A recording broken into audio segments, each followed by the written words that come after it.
انہوں نے کہا کہ امام بہقی نے عنوان باندھا ہے کہ صفا اور مروہ میں عورتیں سعی نہیں کریں گی، آہستہ چلیں گی، اور امام بہقی نے استدلال کیا ہے کہ بخاری کی حدیث سے جس میں آتا ہے تصفیق للنساء، امام جب غلطی کرے گا تو عورت ہاتھ پہ ہاتھ مارے گی. سمجھ میں آ رہی ہے بات؟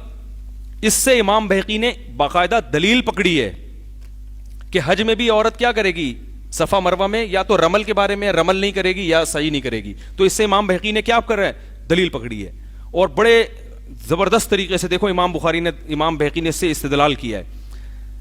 اس سے پتہ چلتا ہے کہ آپ امام بہقی کے اس طرز عمل کو دلیل کہہ رہے ہو، حالانکہ آپ بار بار کہتے ہو دلیل صرف کیا ہے، قرآن اور حدیث. اور استدلال اب دیکھو امام بہقی کا. امام بہقی استدلال کر رہے ہیں نماز کو حج پر، حج کو نماز پر، دونوں عبادتیں کیا ایک دوسرے سے بالکل ڈیفرنٹ. نماز میں آتا ہے کہ عورت بولے گی نہیں بلکہ ہاتھ پہ مارے گی.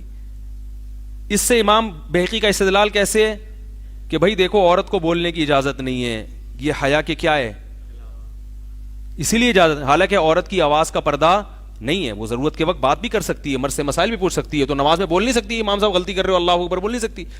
لیکن نماز میں عورت کی حیا کا خیال کیا گیا ہے، وہ کیا کرے گی، ہاتھ مارے گی. تو اس سے پتا چلا کہ حیا کا تقاضا یہ کہ عورت لبیک بھی کیا کہے گی، آہستہ، یا رمل نہیں کرے گی یا صحیح نہیں کرے گی. تو میں یہ کہہ رہا ہوں کہ جب امام بہقی حج کے مسائل کو نماز میں کے مسئلے پر قیاس کر سکتے ہیں تو ہم نماز کو نماز پر قیاس نہیں کر سکتے کیا؟ ہم یہ کہتے ہیں جب نماز میں عورت کی حیا کی اتنی لاج رکھی گئی ہے کہ ضرورت بھی ہے بولنے کی، پھر بھی بولنے کی اجازت نہیں ہے، اس لیے کہ عورت کی حیا کا مسئلہ ہے. تو پھر عورت کو سردے میں اگر سرین اٹھانے سے منع کر دیا جائے کہ حیا کا مسئلہ ہے، تو اس میں کون سی اتنی برائی ہے کہ آپ نے ساری توپوں کا رخ کیا کر دیا، حنفیہ کی طرف کر دیا، شوافے کی طرف بھی کر دیا لیکن ان کا نام نہیں لیں گے، حنابلہ کی طرف بھی کر دیا مگر ان کا نام نہیں لیں گے، مالکیہ کی طرف بھی کر دیا، نام صرف دیوبندیوں کا لیں گے. حالانکہ یہ توپیں حنابلہ کے خلاف امام احمد بن حنبل بھی اسی کے قائل ہیں کہ عورت سمٹ کے نماز پڑھے گی، امام شافعی بھی، امام مالک بھی اس کے قائل ہیں.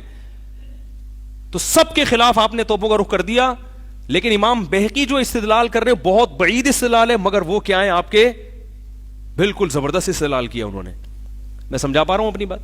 اب آپ کہیں گے اس کی کیا دلیل ہے کہ کولے زمین سے اٹھے رہے اتنے تو یہ حیا کے خلاف ہے. اس کی دلیل مشاہدہ ہے. ہر جو چیز حیا کے خلاف ہوتی ہے وہ جس میں حیا ہوگی تو اس کو سمجھ میں آ جائے گا کہ حیا کے خلاف ہے یا نہیں ہے.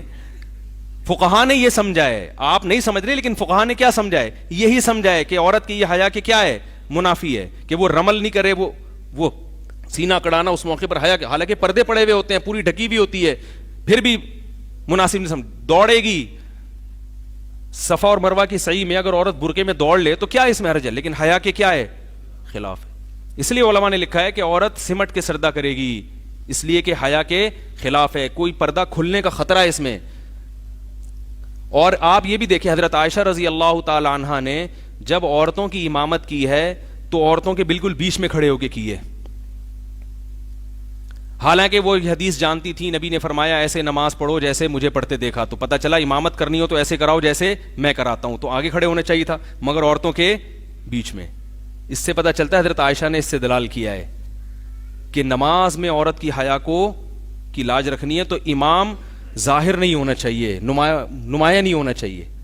حالانکہ ایک طرف صحابہ کو مسائل بتا رہی ہیں پردے کے پیچھے، مگر نماز میں اتنی حیا کہ بھائی بیچ میں امام کھڑا ہوگا، آگے نہیں کھڑا ہوگا، تاکہ وہ یعنی ایک پرومیننٹ نہ ہو، اس کا ایک تشخص ظاہر نہ ہو. تو اتنا سمٹایا جا رہا ہے نماز میں، ایک طرف اتنا سمٹایا جا رہا ہے کہ حدیث میں کہا جا رہا ہے کہ عورت کی صحن کی نماز مسجد سے بہتر اور کمرے کی نماز وہ صحن سے بہتر ہے، اور پورا لپٹایا جا رہا ہے اس کو نماز میں، اتنی حیا کی لاج رکھی جا رہی ہے. دوسری طرف اس کو یہ کہا جائے گا کہ بالکل مردوں کی طرح وہ جو ہے وہ سرین پیچھے نکال کے بالکل اس طرح سے وہ مردوں کی طرح رکوع کرے اور بالکل اس طرح سے وہ سرین اوپر اٹھا کے وہ سردہ کرے.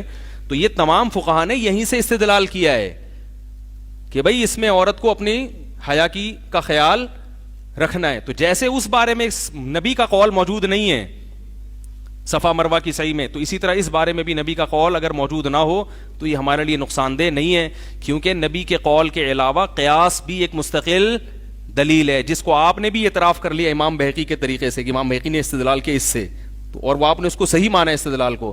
تو امام بہقی نے, کیونکہ وہ آپ کے اس کی تائید ہو رہی تھی تو وہ صحیح ہو گیا, اور جہاں تائید نہیں ہو رہی وہ سارے کیا ہو گئے غلط. اور اس میں غلط تو سب ہوئے, مگر نشانہ کون بنے گا؟ صرف بر صغیر کے علماء. نہ امام احمد بن حنبل کے خلاف یہ کلپ بنائے گا, نہ امام شافعی کے خلاف, صرف ہمیں دے گا اور کہے گا کہ انجینئر چونکہ آ گیا ہے تو سب کی دکانیں بند, اور دکانوں سے مراد صرف علماء دیوبند. حالانکہ انجینئر کے اس طرز عمل سے تو حنابلہ کا بھی نقصان ہو رہا ہے نا, مگر ان کو کبھی نہیں کہے گا. امام احمد بن حنبل کا بھی موقف غلط ثابت ہو رہا ہے, ان کو کبھی نہیں کہے گا. امام احمد بن حنبل سے صراحتاً پوچھا گیا کہ کیسے نماز پڑھیں گے, اور فرمایا کہ سمٹ کے نماز پڑھے گی. حالانکہ امام احمد بن حنبل یہ حدیث صلو کما رأیتمونی اصلی, ایسے نماز پڑھو جیسے میں پڑھتا ہوں, یہ حدیث جانتے تھے. سمجھ میں آ رہی ہے بات؟